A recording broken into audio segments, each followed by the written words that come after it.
Pemda DIY intensif melakukan monitoring dan evaluasi inflasi melalui tim pengendalian inflasi daerah. Upaya pengendalian inflasi terus digencarkan sebagai wujud tanggung jawab pemerintah kepada masyarakat. Pemerintah daerah DIY terus berkomitmen kuat dalam menjaga stabilitas perekonomian, salah satunya melalui pengendalian inflasi. Monitoring dan evaluasi inflasi menjadi agenda rutin yang dilakukan tim pengendali inflasi daerah dengan memastikan harga-harga kebutuhan pokok tetap terkendali dan tidak membebani masyarakat. Dalam sambutannya, Gubernur DIY Sri Sultan Hamengkubuwono X menyampaikan bahwa hingga Mei 2025, inflasi DIY tercatat sebesar 2,04%, berada dalam rentan target nasional 2,5% plus minus 1.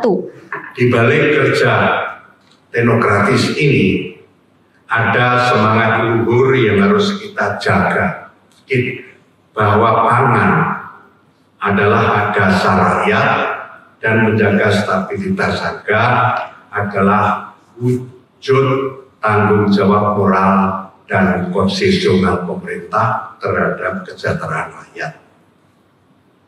Pengendalian inflasi bukan semata-mata soal stabilitas ekonomi, melainkan tentang kehadiran negara dalam menjaga ketahanan keluarga dan martabat rakyat.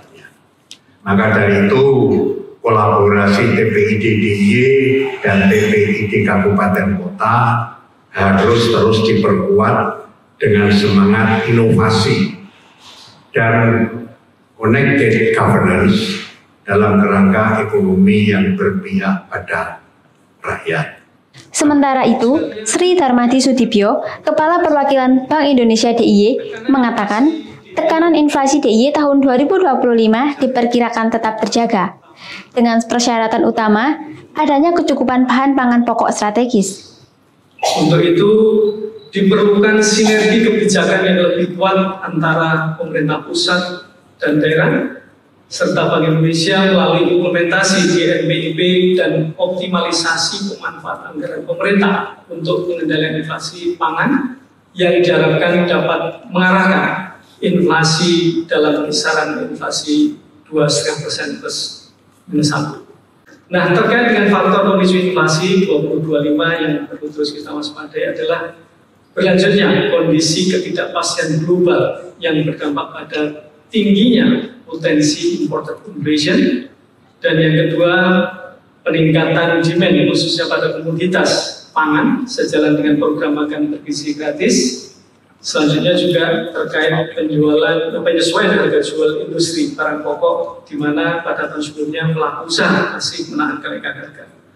Dan terakhir terkait dengan kemungkinan kenaikan harga BBM seiring dengan volatilitas harga minyak dunia dan adanya kondisi defisit APBN kita. Sri Darmadi pun mengungkapkan pihaknya memiliki beberapa strategi rekomendasi utama dalam pengendalian inflasi DIY. Strategi ini mencakup kerangka 4K, yaitu keterjangkauan harga, ketersediaan pasokan, kelancaran distribusi, dan komunikasi efektif. Pada kesempatan yang sama, Herum Fajarwati, Kepala BPS Provinsi DIY menyebut, pergerakan inflasi di wilayah Yogyakarta masih sejalan dengan laju inflasi di tingkat nasional sepanjang periode Januari sampai Mei 2025. Laju inflasi di wilayah tersebut utamanya disumbang dari komoditas bahan bakar minyak dan beras. Dengan evaluasi berkala dan strategis yang adaptif, Pemda DIY optimis dapat mempertahankan laju inflasi dalam batas target yang ditetapkan. Upaya ini bukan hanya tentang angka-angka ekonomi, namun demi kesejahteraan dan kenyamanan hidup seluruh warga Yogyakarta.